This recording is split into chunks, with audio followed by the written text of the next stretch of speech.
ამასობაში უკრაინელების შეჭრა კურსკის ოლქში. ეს იქნება ამ ვიდეოს თემა. დალაიქეთ ვიდეო და გამოიწერეთ ჩემი გვერდი. 7 თვე გავიდა მას მერე რაც უკრაინელები შეიჭრენ კურსკის ოლქში.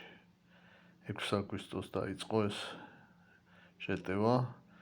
საკმაოდ მოულოდნელად რუსები აზზე არ იყვნენ.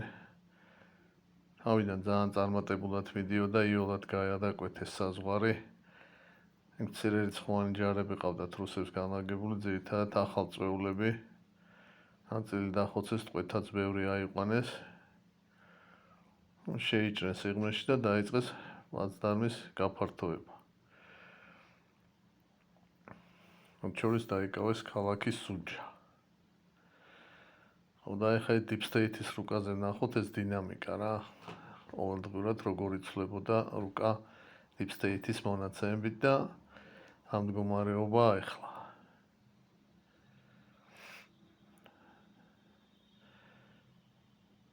რაღაც მომენტში პიკზე, როგორც უკრაინელები იძახდნენ, 1200 კვადრატულ კილომეტრს აკონტროლებდნენ და 100-ზე მეტ დასახლებულ პუნქტს. ზოგი ხა ნაცრისფერი ზონა იყო და მაინც მათვლიდნენ თავისად, მაგრამ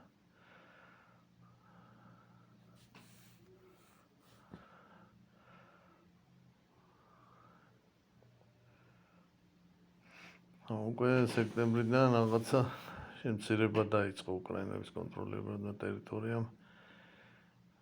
რუსებმა რაღაც დამატებითი ძალები გადაისროლეს და ამ პლაცდარმის მეტად გაფართოების საშუალება არ მისცეს.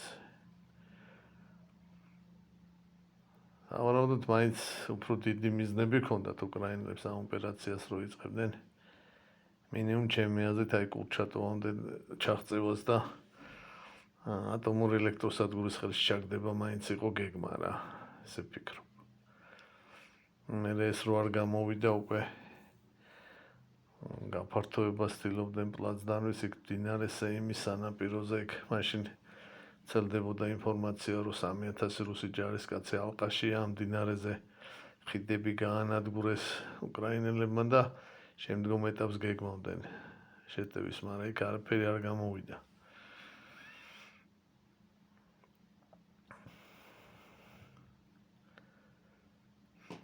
ამ 7 თვის განმავლობაში მოკლედ ბრძოლები მიდის და რამოდენიმე ტალღა იყო რუსების შეტევების. ანთლიანად რა თქმა უნდა ეს ვერ მოახერხეს უკრაინელების გამოდევნა, მაგრამ პლაცდარმი ნელ-ნელა მნიშვნელოვნად შეავიწროვეს. განსაკუთრებით ეს დასავლეთ ნაწილი. მდინარე სეიმის სამხრეთით გლუშკოვოს რაიონში რაღაც ოპერატიული არყა მალევე მოხსნეს. აი მიმართულებაზე უკრაინელთა შემდგომმა შეტევებმა აზრი დაკარგა და ეხლა კონცენტრირებული არიან რომ ეს პლაცდარმი როგორმე შეინარჩუნონ.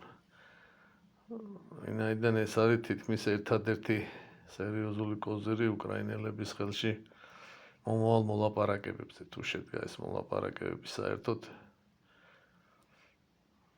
იმედი აქვს რომ აი ამ პატარა მონაკვეთს რაღაცაში სხვა ტერიტორიაში მაინც გაცვლიან რა. და რა თქმა უნდა დიდი იმიჯის მხრივ დიდი დარტყმა იყო ეს რუსებისთვის. დღესაც ის რომ უკრაინული ჯარები რუსეთის ტერიტორია, ომამდელი ტერიტორიის რაღაც ნაწილი აქვს დაკავებული. აი მედია თვალსაზრისით და იმიჯის თვალსაზრისით რუსებისთვის ძალიან მწარე მომენტია რა. ამ 7 თვის განმავლობაში ვერ მოახერხეს თავის ტერიტორიაზე შეჭრილი მოწინააღმდეგის განდევნა რა.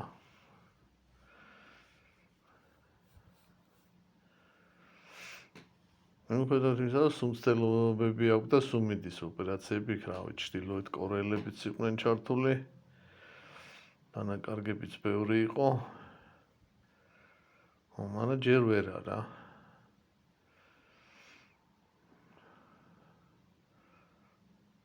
პლაცდარმი დააპატარავეს რა თქმა უნდა ხა აქ არანაირ 1000 კვადრატულ კილომეტრზე არ არის საუბარი.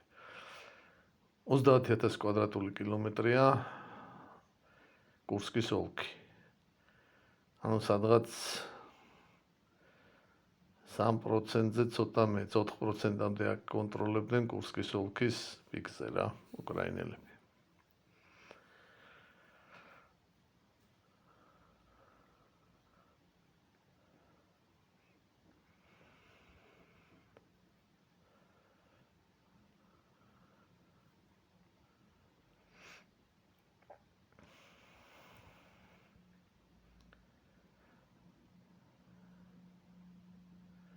ეს მდგომარეობა იყო ახალი წლისთვის. ახლა რა ჩანს?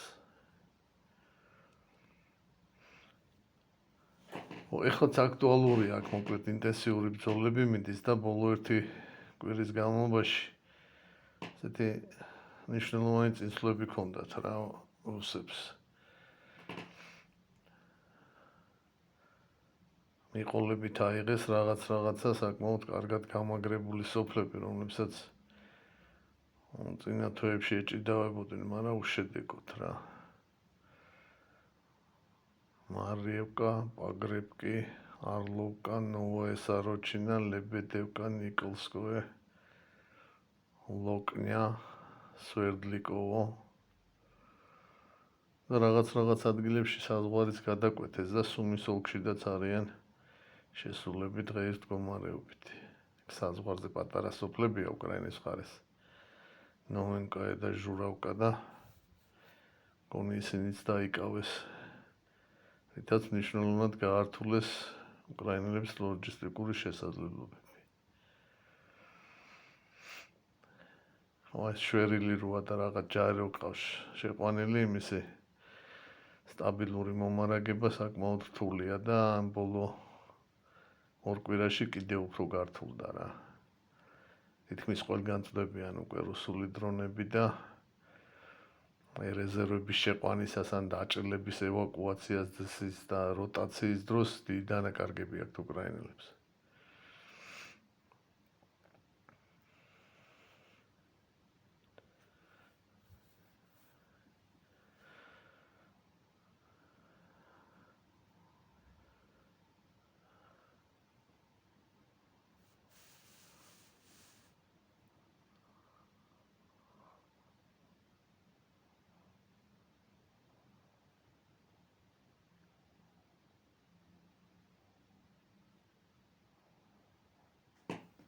ეს არის დარჩენილი მოკლედ უკრაინელების კონტროლის ქვეშ ეს ტერიტორია. სადღაც 350 კვადრატული კილომეტრი. თავის ნაცრისფერი ზონებით. სადღაც 1% კურსკის ოლქის რა.